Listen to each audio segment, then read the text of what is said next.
Hi friends, how are you? Did you miss me? I missed y'all. Guess what? Guess what we're doing tonight? Huh? That's right. Bam!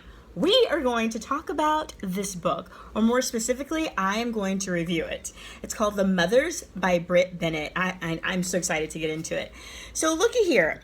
I'm going to be giving lots of spoilers. So if you have not read this book, I would recommend just saving this video and then coming back to it afterwards. I'd really like for us to be able to have a discussion about it. I'm going to talk about it in depth. And I would love for you to comment. What are your thoughts? How did this book resonate with you? Did it resonate with you? What are the best points? What are the worst points? And so on. But I'm going to give you my 2 cents for what it's worth. So you ready? Let's go. Okay. Oh, there's so much going on here. So we are first introduced to Nadia Turner. Nadia Turner is a successful high school student, and academics become pretty much effortless for her. And she is pretty renowned in her town, a very small town, for being very pretty, very popular. She is going to meet a guy named Luke Shepard, and Luke is, all-American kid in this small town. He plays football. He is the pastor's son at the upper room church. So that's kind of the little dynamic that's going on there. So Luke is many years out of college. He's in his early 20s. It didn't go so well. He hurt his leg pretty seriously. And so he's been kind of fumbling around since then, working at a local restaurant, which is where Nadia Turner meets Luke. So, backstory on Nadia Turner. Her parents are Robert and Elise Turner.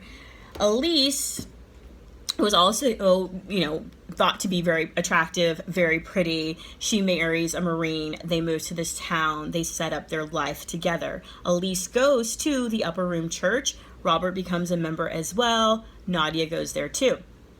The women, the mothers of the church, whisper about Elise, which there's such a dichotomy at play here, because this is supposed to be a church, a very safe ground to be yourself. However, in the background, you have these church mothers who don't necessarily have Elise's best interests at heart. That will come into play much later. So eventually, Elise dies by suicide. And the town, some people are genuinely remorseful, and other people have a sense of, I'd say, condescending pity towards Nadia. Nadia is now living in the shadow of her mother. Her father, Robert, is very stoic. He's an ex-Marine. He does not express how he feels readily. And so Nadia is growing up with the sense of emptiness, a sense of longing, and she feels guilty at times for living. There's actually a really good passage in here, and it's on page 50. I'm about to read. Thank you to my pre-K teachers who taught me to read. Okay, so on page 50, there is an excerpt where Nadia's mom is essentially telling her to beware of boys, because they can have a long-term effect on her life should she become pregnant, essentially. So her mother says, "My mama tried to keep me away from boys," she said. "Obviously, it didn't work. So I won't tell you that. You got to be smart and you got to be careful. Boys, they can go around careless their whole lives, but you can either be careful now or careful later. That's your only choice, really. You got big things ahead of you. Don't you give that up for nobody." "But it's just kissing," Nadia said. "Don't let it be more than that," her mother said. "Don't end up like I did." So this narrative is inside of her daughter's head. When her mother dies by suicide, Nadia is thinking, when she accomplishes all of these great things like going to college, getting an internship, traveling abroad, she can't fully enjoy it. There's such a depth of melancholy there, because she's thinking, God, I'm doing all the things my mom didn't get to do because she had me. And she's forever playing in her head, did her mom kill herself because of her, right? So there's this ongoing narrative. And what we're going to see throughout this book is just themes of longing and themes of loss and themes of hurting.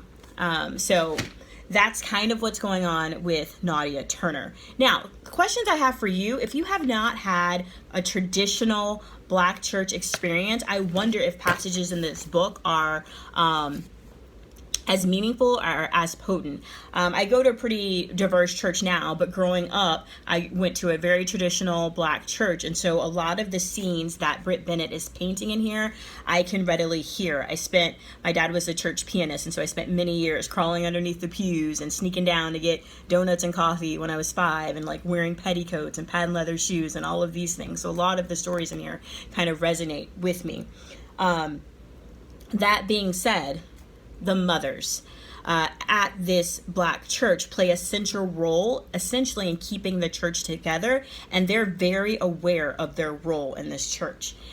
Something to think about is this title, The Mothers. As you're reading, it becomes clear that the mothers could stand in for anything. It's the mothers that we choose to adopt. It's the mothers that have chosen to claim us. It's the mothers who have given birth to us that are biological. It's the mothers that adopt us. It's the mothers that are absent by choice, who are living. It is the mothers that decide not to mother by choice. There's an interesting part in here where we'll talk about this later, but Nadia and Luke become pregnant. She is in high school, about to leave for college, and Luke is, again, in his early 20s, working this dead-end jobs. He is a pastor's kid, which we'll also talk about, and the significance of that. And so at one point, she's looking at the sonogram, and she's looking at, a fetus that's very small, and she's thinking at one point, something so small can end my life. Right? So it's kind of hearkening back also to the experiences of her mother. So this book really has us question, what does it mean to be a mom? Okay, and some of the examples that we get from the women who are in this church don't paint a pretty picture of church folk. So let's take a look at that. We're going to go to page 112, okay? Ooh, this is so exciting. I'm so glad I get to do this, and I'm so glad that there are people out there like me who geek out over great writing. Okay, so page 112 says, "This is the mother speaking. We tried to love the world. We cleaned after this world, scrubbed its hospital floors and ironed its shirts, sweated in its kitchen and spooned school lunches, cared for its sick and nursed its babies. But the world didn't want us, so we left and gave our love to Upper Room. Now we're afraid of the world. A boy snatched Harriet's purse one night, and now none of us go out after dark. We hardly go anywhere at all besides Upper Room. We've seen what this world has to offer. We're scared of what it wants."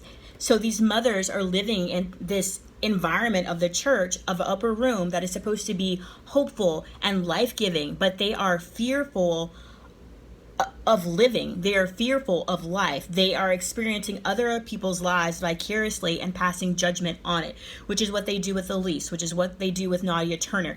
Curiously, the women do this against other women, but when Luke is found to have gotten money from his parents to pay for Nadia's abortion, when he has dropped out of school, when he is floundering, when he joins a semi-professional football team, and there's a ruse that he got injured, but essentially he was beaten up by other football players. None of the blame for his life or his decisions falls on him. There's a great deal of gender discrimination, of sexism that we also see that the mothers demonstrate.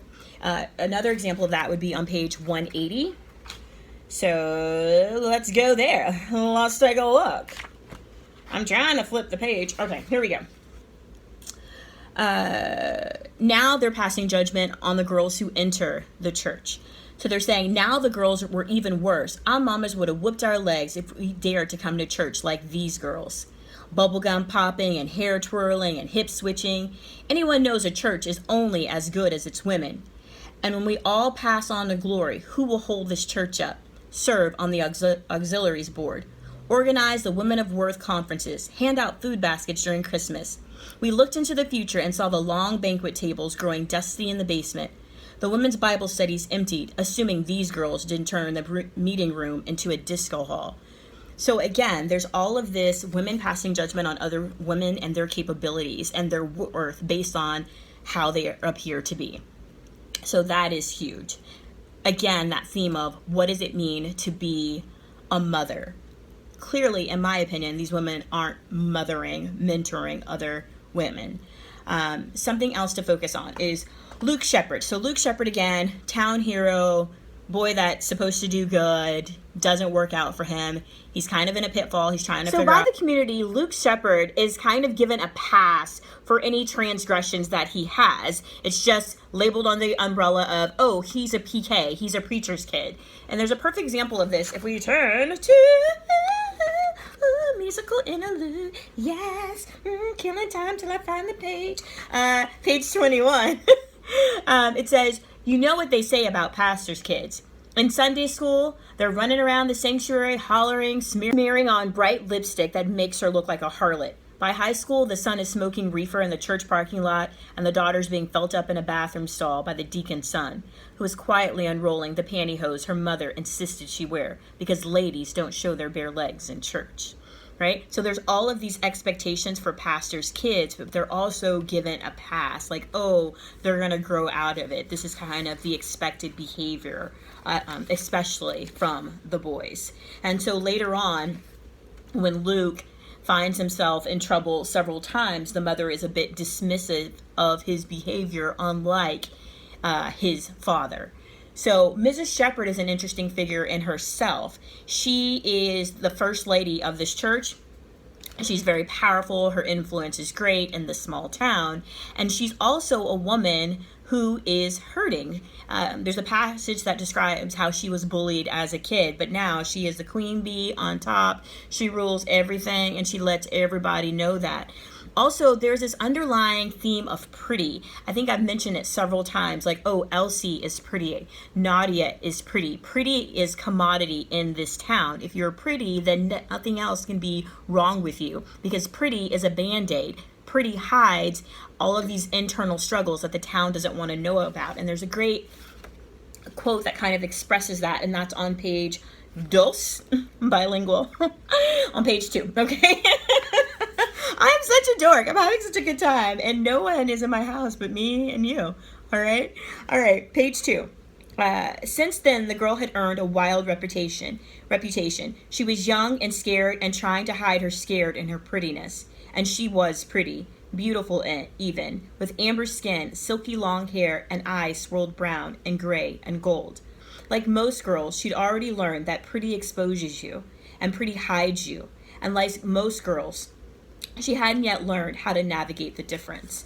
So there again is this commodity of being attractive. If you are attractive, then all should be right with the world, but clearly it wasn't. And so the world kind of shifts for Luke. He goes to his parents and he is scared and he is frustrated. He is asking them for their advice, and the parents give him the money to give to Nadia to pay for this abortion. And in that moment, years later, Luke reflects how the world kind of shifted off of its axis for a moment, because although he and his mom were close, there was such a hypocrisy there that he never really saw her the same. I think Brit Bennett also does a really great job of letting us inside of Luke's head, not just Nadia's. And you find that he is hurting as well. He genuinely wanted the opportunity to be a father. So he goes through his own type of trauma, having given Nadia the money to have this abortion.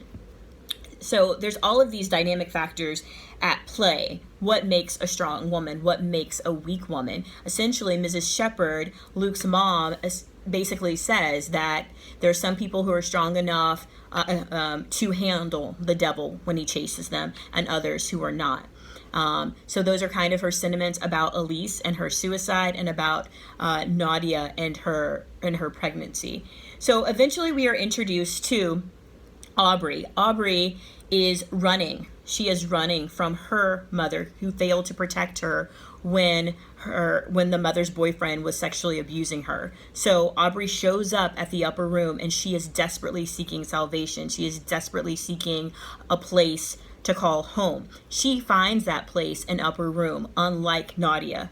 And so Aubrey goes and she lives with her sister and her sister's girlfriend, and they become a family unit, and she thrives there. She's constantly volunteering at the church. And Nadia's a little bit annoyed sometimes, but eventually Nadia gets a job at the church due to a series of incidents, and she and Aubrey become the best of friends. They become sisters without mothers, essentially, for various reasons. And so they can relate on that level, but it's a little bit more than that. They don't share the same DNA, but it's like they do. They really click, and they are polar opposites. Nadia is frequently at Aubrey's house. She spends the night. She has dinner with her family, and they know each other extremely well. So here's the dynamic to keep in play. Luke, Nadia date.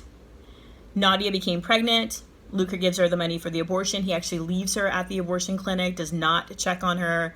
Their relationship fizzles. Nadia goes away to college. Luke remains in the small town. He eventually comes back to the upper room where he's going to meet Aubrey. They have a relationship. They become engaged. At the engagement party, Nadia and Luke are sitting on her bed, and they are reminiscing. And Aubrey just gets a glimpse of them, and she has that kind of woman intuition that says, something ain't right there. Something ain't right, right? And so, she asked Nadia about it, and she's like, yeah, we dated, in high school. It's not a big deal. She doesn't say to the extent that their relationship was, because she's thinking, hey, I'm going to be here, I'm coming for the wedding, and then I'm out of here. Why create trouble for my very good friend? So eventually Nadia comes back for the wedding, and she and Aubrey have an opportunity to talk, and there's so much that hasn't been discussed over the years. Eventually Nadia will come home because her dad is injured in a weightlifting accident, and so by chance Luke is on the sick and shut-in board, and so he comes over to help take care of Mr. Turner. In that time, they're going to start an affair. This is where the book gets hard for me, because before I was in, I was totally in Nadia's corner. I was like, this girl is hurting, she's in pain, this explains, so much of her behavior. But then there's a moment where I'm like, you kind of dirty, girl. You kind of foul. You gonna do that to your friend? Because at this point, Luke and Aubrey are married, and she intentionally starts this relationship. And it's not out of love. It is out of a desire to feel something, to connect with someone. And Luke has that same desire, but it's more so out of obligation. He feels like I should be in this affair with Nadia because I left her at the clinic. I have done her dirty. She is bruised. She is scarred. And by me being with her like this, I can heal that. But they both know that it's not love. And so there's certain points in this novel where I'm like, Nadia, she goes with Aubrey. Aubrey is having fertility issues. So she goes with Nadia to the clinic, to the doctor, and, she's right there with her when she knows she's been sleeping with her husband. At one point, the doctor asks these questions about abortion, and that stays in Nadia's head, and she asks Aubrey about it later. And in that moment, Aubrey knows that this was the girl, because Luke had told her at one point, I had gotten someone pregnant, but she never said who it was. And of course, Nadia never volunteered that. And so it's like all of these layers, like an onion, of her friend's relationship with her husband are being peeled off. And, it comes to pass that she finds out about this affair, and she is absolutely devastated. And it just comes full circle. And so she leaves the house. Luke is trying to salvage his relationship with his wife. Nadia is trying to apologize profusely. It really becomes like this ultimate train wreck, and it feels like in a lot of ways a lot of this book is just not resolved. So as much as I love this book, there's a lot of loose ends, and sometimes I like that, you know, that iceberg theory of, you know, there's something on top but there's so much more on the bottom. But I feel like in this story there were a lot of things that I still had questions about, that were kind of loose ends. But at the end of the day, I think that The Mothers is a fresh and juicy book. I'm gonna give it 4 pineapples out of 5, okay, because it is very sweet. I just wish some of those loose ends, which you'll see once you've read the book, or are kind of missing from there. I want a more succinct wrap up of the book, but you can't always get what you want. Thank you, Rolling Stones. Okay, so to kind of top it off, I guess this is a book about loneliness. It's about how hurting people hurt others. It's about wanting the love of a parent, wanting them to express that love, trying to understand grief, trying to understand how to process it. What happens when life falls apart, when our career, our football career in this case, doesn't come to fruition? What happens when we're faced with infertility? What happens when we can't find a place in the world to call home? What happens when the environment is not supportive to us? What happens when we're not even comfortable in our own skin? What happens when the person who is supposed to love us the most leaves us by suicide or by choice? By suicide or by choice, or by just simply not willing to be a part of the puzzle. I mean, there's so many complex questions in this book, and I highly recommend that you check it out. I highly recommend that you read it. I had so many kind of aha moments in it. I know the next book on my list by Brit Bennett is The Vanishing Half, and as soon as I read that one, I'll review it on here. So do me a favor, as I asked you to do in my last video. Did you watch my last video? My Welcome to BookTube video? Okay, go back and watch that, okay? Because I'm going to ask you to do the same thing, which is to like this, subscribe this, and then go on over to my Instagram page and subscribe. Please, can you do that? What you doing right now? You can do it. Hold on, I'll wait.